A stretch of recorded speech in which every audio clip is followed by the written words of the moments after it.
It was the kind of visual that utterly defies the human brain's ability to process context. A bright, plush red suit, trimmed with pristine white fur, the universal symbol of generosity and childhood wonder, now fused with the charred, melting fabric of street clothes, and slick with a darker, more viscous red. On the crisp, chilling evening of December 24th, 2008, in the quiet, manicured cul-de-sacs of Covina, California, the local dispatchers received a flood of frantic calls that would forever shatter the sanctity of Christmas for an entire nation. The calls were incoherent at first, a cacophony of terror that the operators couldn't parse. Witnesses spoke of an explosion, a fire that seemed to consume the night sky in seconds, and something far more sinister walking through the flames. But amidst the chaos, one detail was repeated with a hysterical, disbelief-shattering consistency. Santa Claus was there. Not a specter, not a hallucination, but a physical man in the velvet suit, standing amidst an inferno that smelled of racing fuel and burning rubber. The first officers to arrive at the Knollcrest Drive residence found a scene that looked less like a domestic disturbance and more like a war zone. The heat was intense enough to crack the windshields of cars parked across the street. The house, moments ago a beacon of festive celebration, was now a roaring pyre. But the horror wasn't just in the fire. It was in the silence that lay beneath the roar of the flames. This wasn't just a house fire, it was a tomb. And the man in the suit, the figure who should have been bringing joy, had vanished into the dark, leaving behind a mystery that would take days to unravel, and a scar on the community that would never heal. As the firefighters battled a blaze that seemed unnaturally resistant to water, investigators began to realize that the fire was merely the curtain closer on a meticulously choreographed act of annihilation. The question wasn't just, what happened? The question that would haunt them was, what kind of human being prepares for the holiest night of the year by turning themselves into a weapon of mass destruction? Over the next hour, we are going to peel back the layers of a tragedy that stands as a grim monument to the fragility of the human ego. We will walk through the ashes of the Ortega family home, but more importantly, we will walk through the ruins of Bruce Pardo's mind. This is not just a story about a massacre. It is a forensic examination of a man who spent months constructing a facade of normalcy while building a machine of death in his garage.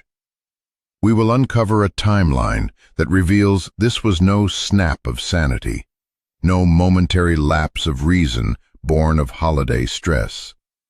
This was a project, an engineering marvel of cruelty designed by a man who treated the murder of his own family with the same cold, logistical precision he applied to his day job. We will see how the warning signs were ignored, how the legal system's bureaucracy masked a boiling rage, and how the people closest to him missed the lethal intent hiding behind a pleasant smile. But there is a twist in this dark narrative that changes everything you think you know about crimes of passion. As we sift through the evidence, pay attention to the small details, the errands, the purchases, the items that seemed innocuous at the time. Specifically, watch for the travel arrangements, because what investigators found in the aftermath revealed that Bruce Pardo didn't just plan to kill. He planned to live. He planned to walk away from the ashes of his former life and simply vanish. Whether you are watching from the safety of your living room or listening in the dark, I need you to ask yourself, how well do you really know the person smiling at you from across the holiday dinner table? If you want to uncover the dark psychology behind true crime's most disturbing cases, tell me in the comments where you're watching from, and make sure you are subscribed. We are about to descend into the fire. To understand the horror of that night, you must first understand the world that was about to be destroyed. The Ortega family home at 1129 Knoll Crest Drive was the beating heart of their extended clan. Joseph and Alicia Ortega, the patriarch and matriarch, had spent decades cultivating a gravitational pull that brought their 5 adult children and their families back together time and time again. This was a house that vibrated with life. It was a space defined by the smell of roasting pork, the clatter of poker chips, and the overlapping shouts of a dozen conversations happening at once. It was 2008. The financial crisis was strangling the American dream, ripping jobs and homes away from millions. The anxiety in the country was palpable, a low-frequency hum of dread that made sanctuaries like the Ortega home feel even more vital.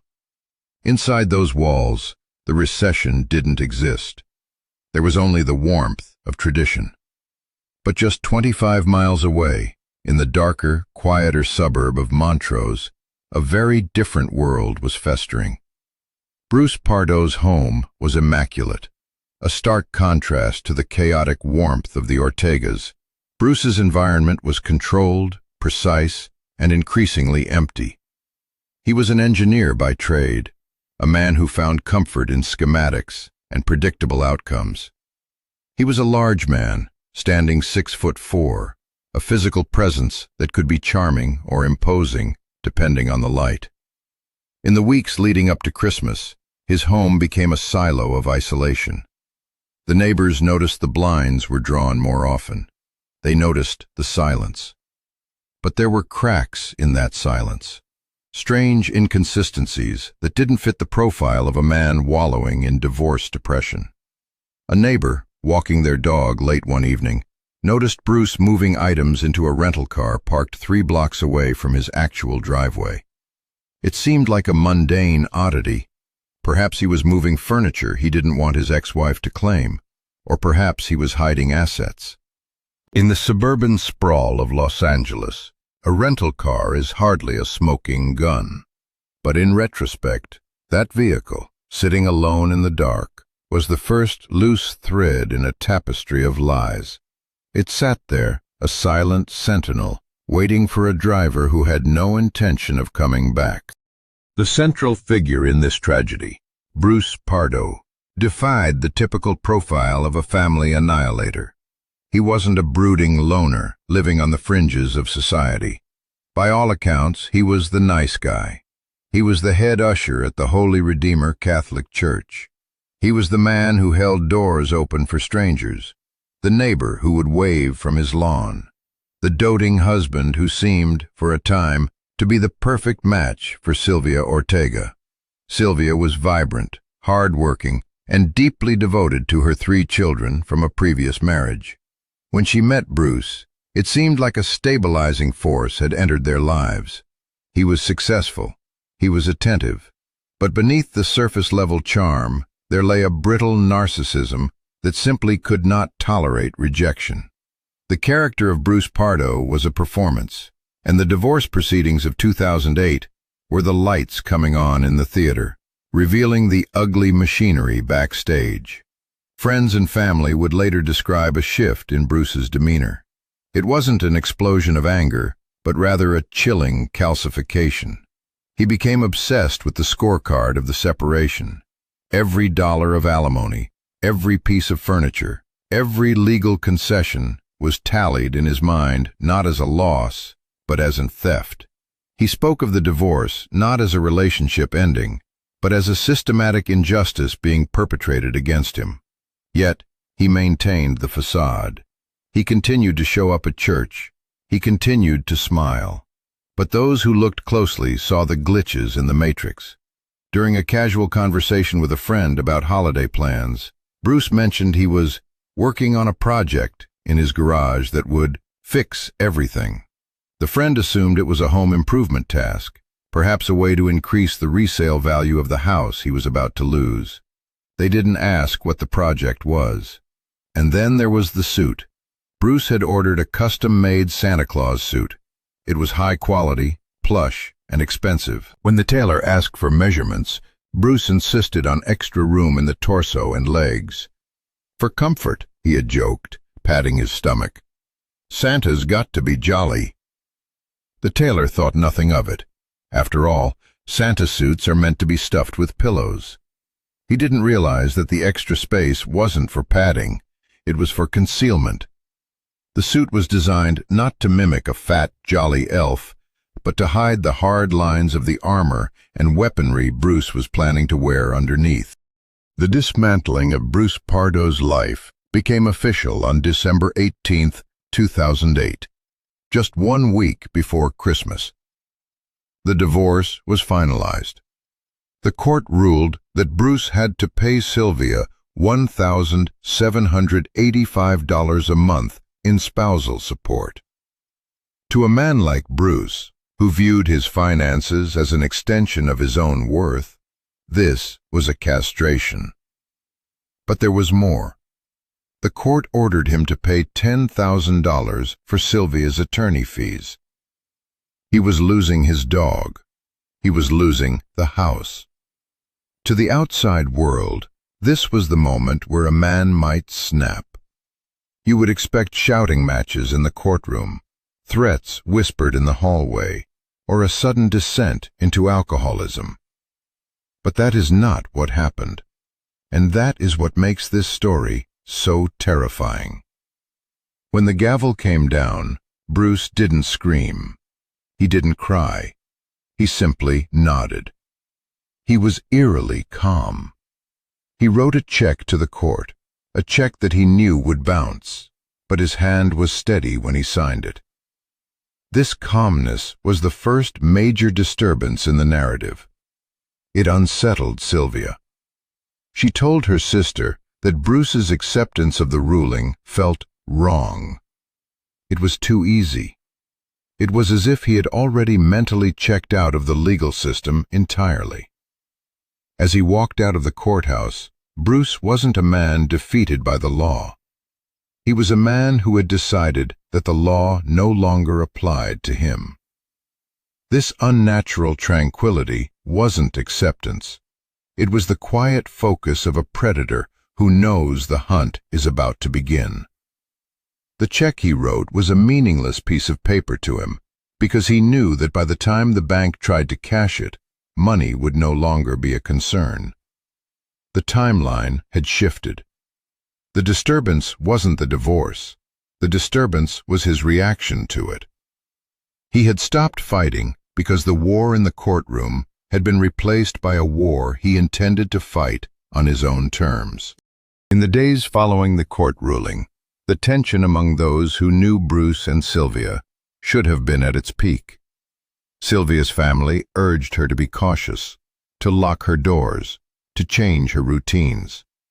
They knew Bruce was possessive. They knew he had a temper that he kept tightly leashed. But Bruce's behavior served to disarm them. He disappeared into the background. He stopped calling. He stopped showing up. Sylvia began to relax. The relief was palpable at the Ortega house. They believed the worst was over. They believed that Bruce, humiliated and stripped of his assets, had retreated to lick his wounds. This is a common psychological defense mechanism in victims of stalking or harassment. The desperate desire to believe that silence equals safety. Meanwhile, Bruce was engaging in a series of interactions that seemed designed to reassure the world of his stability. He was seen at local businesses, polite and chatty. He told a neighbor he was looking forward to the holidays, that he was going to visit family. The neighbor assumed he meant his own parents or siblings. Bruce smiled and said, "I have big plans." But there was a crack in this performance, a moment of reaction that should have set off alarm bells. A mutual acquaintance bumped into Bruce at a gas station and asked how he was holding up. Bruce's eyes, usually guarded, lit up with a strange, manic intensity. "I'm free," he said. "I'm finally going to be free." The acquaintance interpreted this as him accepting the divorce. But Bruce wasn't talking about his single status. He was talking about a total liberation from consequences. And then, a fourth trigger bomb was planted, subtle and terrifying. During a visit to his attorney's office to sign final papers, Bruce asked a strange question about extradition laws. He laughed it off immediately, framing it as a joke about moving to a non-extradition country to avoid alimony. The lawyer chuckled, dismissing it as gallows humor from a man bitter about writing checks. It was forgotten in seconds, but in the dark logic of Bruce's mind, it wasn't a joke. It was research. We cannot separate the horror of the Covina massacre from the time in which it happened. Late 2008 was a period of national trauma. The housing bubble had burst. The stock market was in free fall. People who had played by the rules their entire lives were watching their savings evaporate. In suburbs like Covina and Montrose, the fear of losing social status was as potent as the fear of poverty. Bruce Pardo was losing his job. He had been an engineer at ITT Electronic Systems, but the cracks in his professional life were widening just as his marriage collapsed. He had been fired for billing false hours, a fraud born of arrogance. He was bleeding status. For a narcissist, the loss of the job, the wife, the house, and the dog wasn't just a series of unfortunate events. It was an erasure of identity. The history of the Ortega family stood in stark contrast. They were a tight-knit immigrant success story. They had built a fortress of family bonds that economic downturns couldn't touch. To Bruce, their happiness wasn't just annoying. It was an insult. It was a mirror reflecting his own failure. He viewed their unity as a conspiracy against him. The local legend of the Ortega Christmas party was well known. It was loud, it was joyous, and it was exclusive. Bruce, once a guest of honor, was now an exile. This context reframes everything we are about to see. This wasn't just about killing an ex-wife. It was about destroying a symbol. It was class warfare waged by a single man. By destroying the Ortega home, Bruce believed he could incinerate the evidence of his own inadequacy. The twist that is coming, the revelation of his exit strategy, is rooted in this context. He didn't just want to destroy them. He wanted to prove he was smarter than them. He wanted to win the game, flip the board, and walk away while the pieces burned. As Christmas Eve approached, the escalation of Bruce's preparations moved from the theoretical to the mechanical. In the garage of his Montrose home, the project he had mentioned to friends was taking shape. It was a device that looked like something out of a nightmarish comic book. Yet it was constructed with the sober expertise of a seasoned engineer. He didn't go to a gun store and buy a weapon off the rack. He modified. He tinkered. He took a fuel tank intended for high-performance racing cars and began to adapt it. He bought high-octane racing fuel, stuff that burns hotter and faster than standard gasoline. He wasn't building a bomb. He was building a flamethrower. But he didn't stop there. He acquired 4 semi-automatic handguns. This was an arsenal designed for sustained combat. The dread in this part of the story comes from the solitude of his work.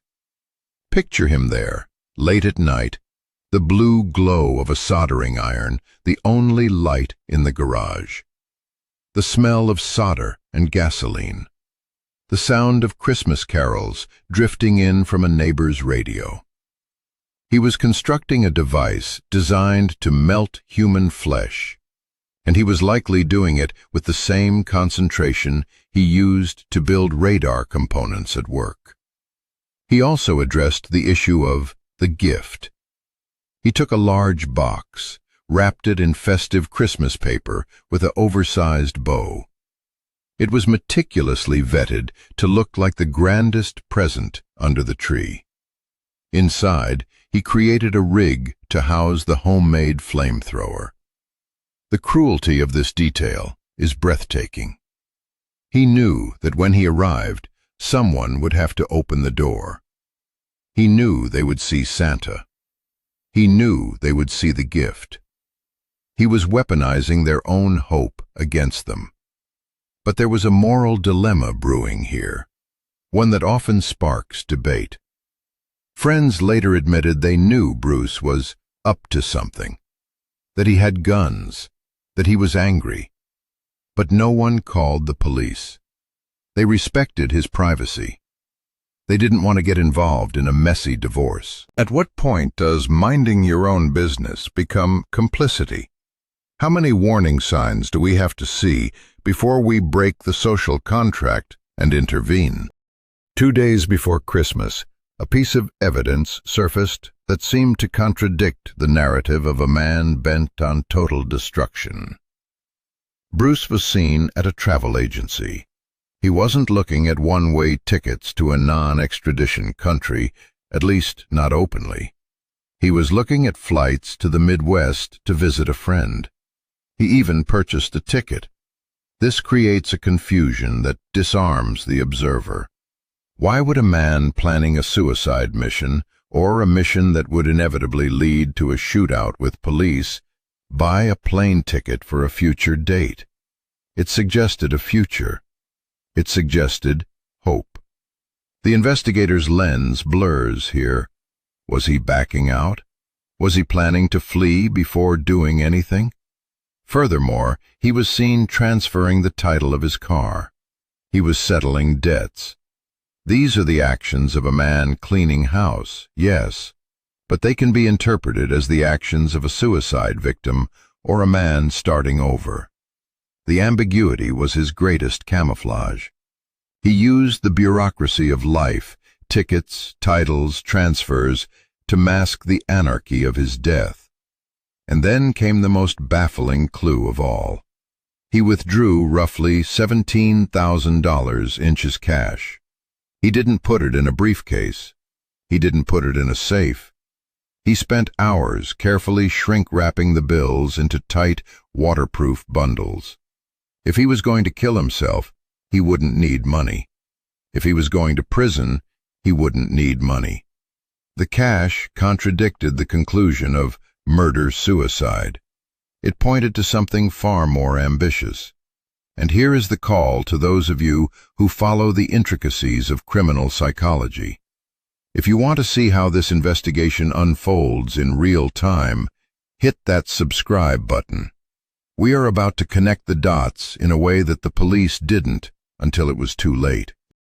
The morning of December 24th arrived with a cold, clear sky.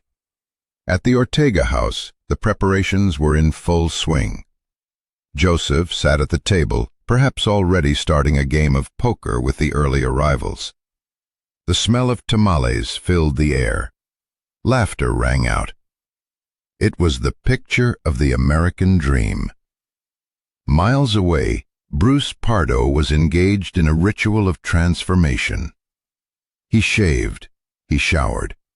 He began the slow, deliberate process of dressing. But he didn't put on the Santa suit first.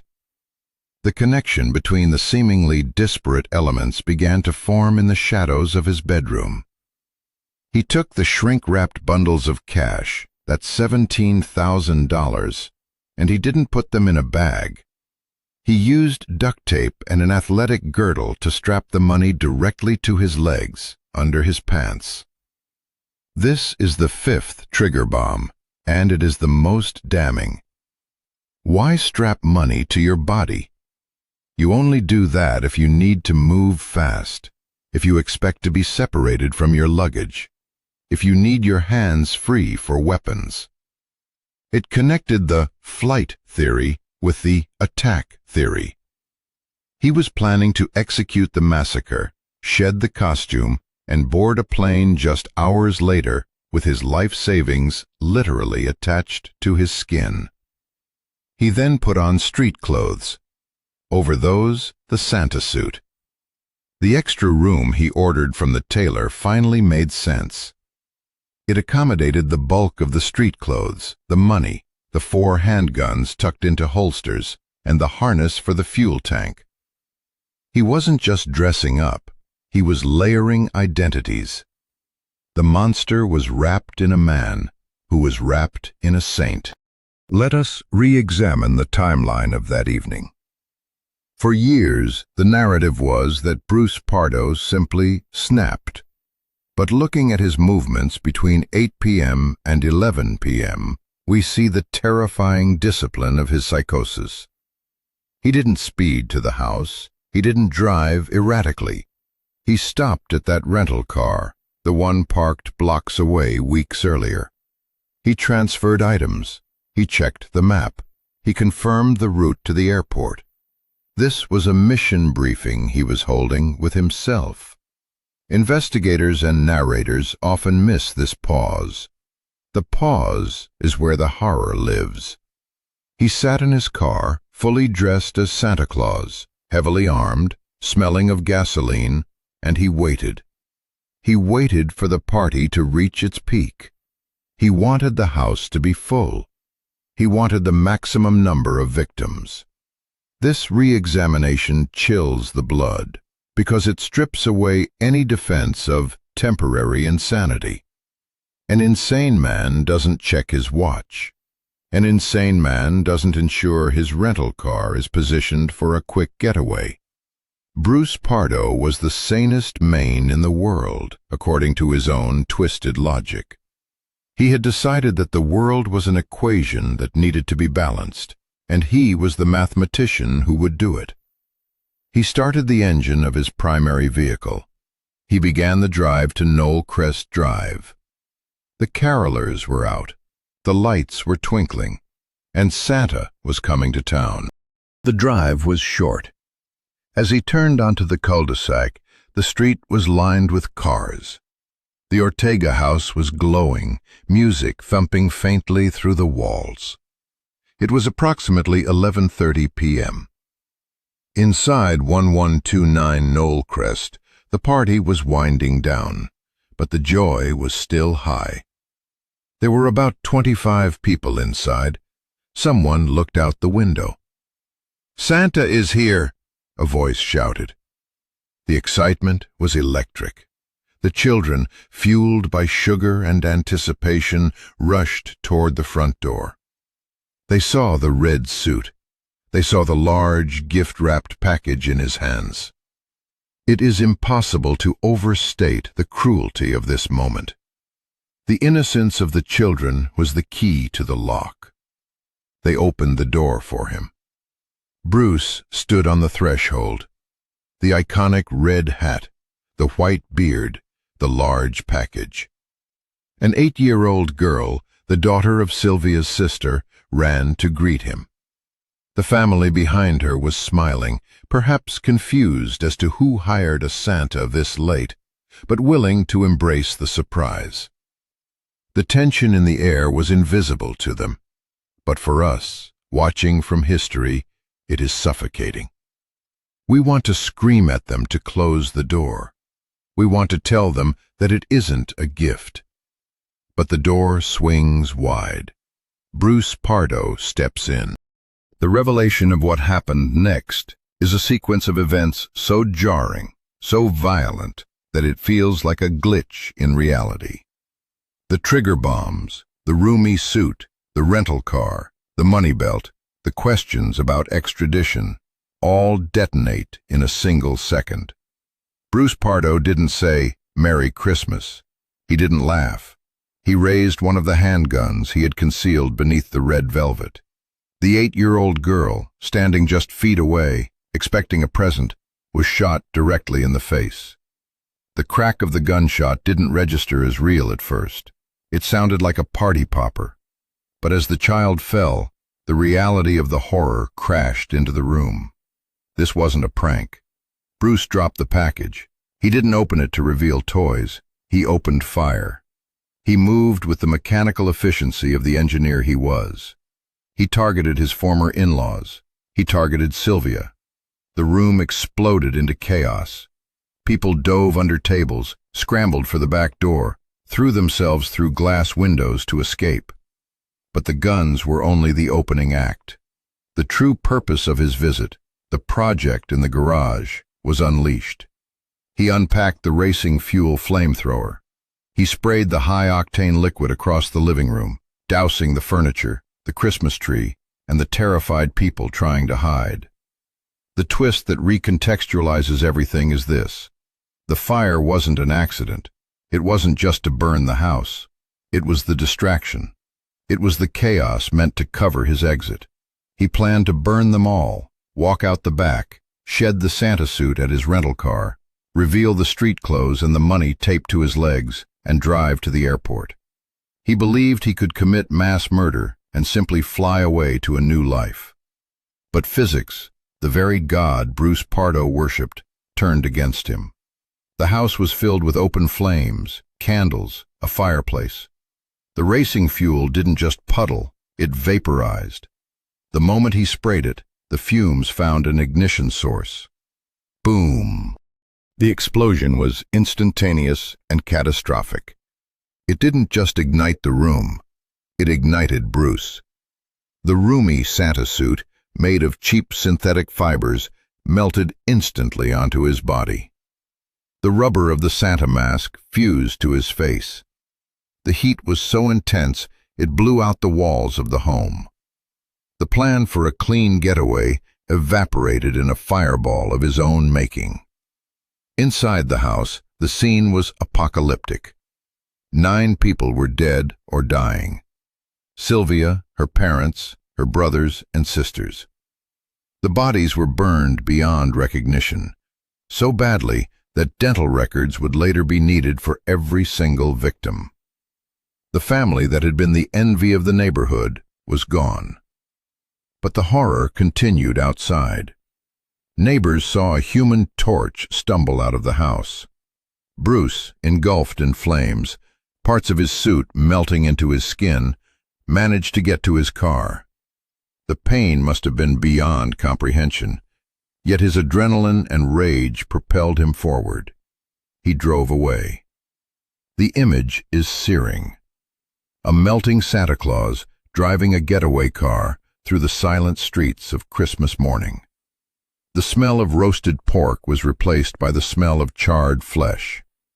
The silence of the night was replaced by the wail of sirens converging on the Ortega home.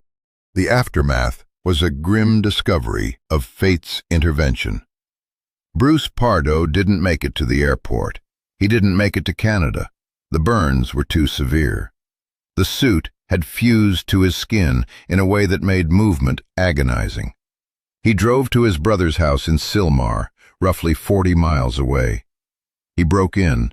His brother wasn't home. There, alone in the dark, suffering from third-degree burns over profound portions of his body, Bruce Pardo realized the equation had failed. The variable he hadn't accounted for was the volatility of the fuel. The police found him hours later. He had put a single bullet in his head. But when they examined the body, they found the final pieces of the puzzle. They found the $17,000 taped to his charred legs. They found the plane ticket. They found the rental car keys. They realized then the full scope of his arrogance. He hadn't come to die. He had come to win. And he had lost everything. Back at Knollcrest Drive, the fire was finally extinguished the next morning. 17 children were left without parents. An entire generation of the Ortega family had been wiped out in 20 minutes. The investigation revealed that Sylvia's mother, Alicia, had likely been trying to shield her daughter when the fire took them. The legacy of the Covina massacre is a heavy, suffocating shroud that descends every December 24th. There is no neat resolution here. The bad guy died, but he took the light of the world with him. We are left to stare into the abyss of human entitlement. Bruce Pardo felt he was owed a life, and when he couldn't have it, he decided no one else could either. He exploited the symbols of trust, family, Christmas, Santa Claus to gain entry. It forces us to confront a terrifying truth. We rely on social contracts to survive. We open the door when Santa knocks because we believe in the goodness of the symbol. When that symbol is weaponized, our sense of safety is permanently violated. So, the next time you hear a knock at the door during the holidays, or see a familiar face that seems just a little too calm amidst a storm, remember Bruce Pardo. Remember the engineering of malice. And ask yourself, what is really hiding behind the mask? If this story kept you watching, please leave a comment below. Was this pure evil, or the inevitable explosion of a broken mind? And don't forget to like and subscribe for more inquiries into the grim darkness of the human condition.